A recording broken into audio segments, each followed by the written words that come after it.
ওরে মারে তুই একটু তাড়াতাড়ি আছে বেলা গেল গা কাকা এই যে তুই তো আজকে ঘন দুধ বেশি দিছ না আজকে দাগের উপরে গেছে দুধ দেখি দুধটা আজকে ঘনই হয়েছে। আচ্ছা কাকা একটা কথা বুঝলাম না, কি আপনার পোলার বউ কি ধরেন দুধ বেশি করে খায় নাকি? কর্ম খারাপ আমার একবারে কর্ম খারাপ আসলে এদিন কি দুধটা টানতাছে বেশি।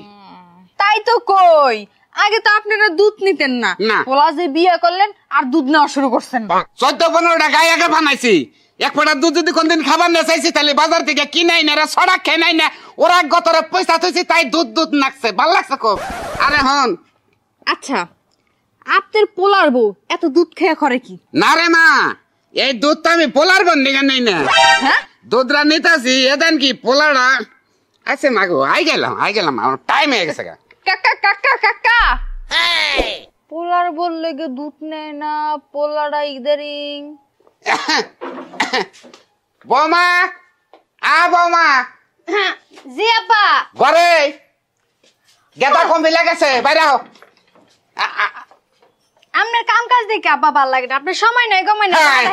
হ্যাঁ মরছি একবার মরছি বেলা 11টা বাজে তুই কি বাঁচবি না মরবি এটাও চিন্তা ভাবনা করিস না, ঘরে যে কেউ রাতে হয়ে থাকো। আচ্ছা তোমার কি বিবেক নাই গো বৌমা? আমার এই পোলাটা হারার জীবন তোমার চলে খান রাখবো না। শোনেন আব্বা, আমার বাপ মাই আমারে বিয়া দিছে জামাইয়ের কাছে কি লেগা? সুখ শান্তির লেগাই তো। হ্যাঁ। সুখ শান্তি যদি আমি এখন কামাই না করি তাইলে কি বইরা কালে যা সুখ শান্তি কামাই করমু? তাই- তখন তো আমি যে পোলাগা বিয়া করামু মাইয়ের যে বিয়া দিমু হেগো গু গোবর টানতে টানতে তো আমার জীবন শেষ।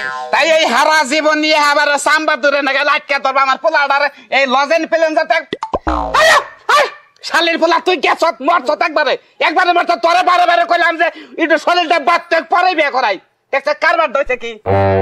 এই যে শুন না বোমা তোমার দুটো হাতে ধরি বাবাজি, হ্যাঁ তুমি আমার পোলাটা একটু কয়টা দিন পয়সা থাকবার দাও, তুমি 2টা দিন নাই ওর থাইকা আছে। আব্বা আমি হইছি আপনার পোলার বউ, আপনি কি থুয়া কি কইতাছেন? আপনার মুখে কি কিছু আটকায় না? না মোহাম্মদ আটকাবো কিবা করে? তুমি আমার ভবিষ্যতের সম্পদ, তুমি হওয়াই হালাইছো। এই পোলা কি আছে? এই পোলা কি আছে? হ্যাঁ আটকাবো কিবা করে? তুমি কালকে চহির 2টা পাশি ভেঙে গেছে এটা উতারটা ঠিক করলাম, তুমি আবার ঘরের মধ্যে কি পাচার ধরো? ওই ওই হারাম দাদা শুনেন আব্বা, কইছে এই পোলা আমার না ভাগো বাঁচাল। এই যে আব্বা শুনেন, আপনার পোলার দায়িত্ব যেদিন কাতে আমারে বউ বানায় আনছেন ওদিন কাতে দায়িত্ব আমি নিয়ে নিছি। আপনার পোলারে নিয়ে আপনার টেনশন করা লাগবে না, আপনি খালি আমার কি কি খাওন পরন লাগবো ওডি আইনা ঘরের মধ্যে। না এখন তো টেনশন আমি দেখতাছি না, পোলা যেভাবে আত্মা ছেড়ে দিছে তাতে কাবর আর 2টা বাস কিনা থন রাখবো আমার তো এটা ছাড়া তার বুদ্ধি নাই দেই। আব্বার যে কথা, আপনার পোলার ঘুম কম হইছে এইজন্য ল্যাংসাইরা দিয়া ঘুমাইতাছে। এই যে শুনো, গম কম হলে রাইতে গিয়ে তোরা নুডলস খেলাস নাকি ঘরের মধ্যে?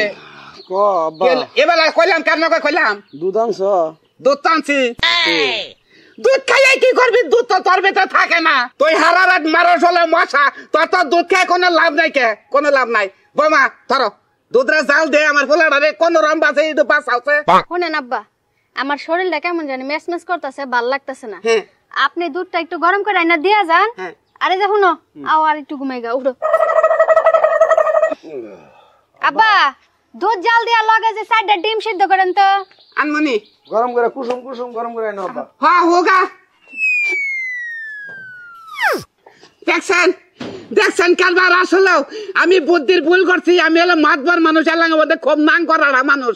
আমি মনে করলাম যে এই পাত্রীটা বান জাতে বান খুব ভালো, বাবা গো না মাইন্দালের জাতে পোলার এক কামড়টা 20-70 বানিয়ে হেলাইছে। পোলাই তো আমার বাঁচবো না, কমলা বয়সের জীবনে কোনদিন পোলা আমার মতো ভুল করে বিয়ে করেন না।